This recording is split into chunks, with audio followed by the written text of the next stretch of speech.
cầm phiệp hình hồi cái bông tà lợn vô mua mà khối này nó chăm sao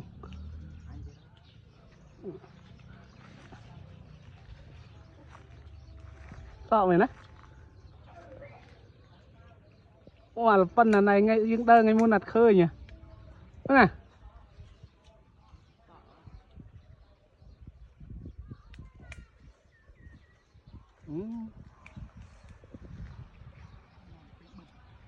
là tức nào ấy nè chấm niên nhà nên nè chấm niên vô không mà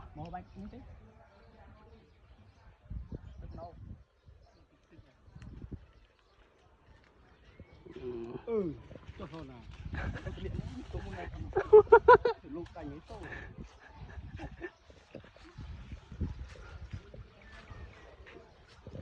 tôi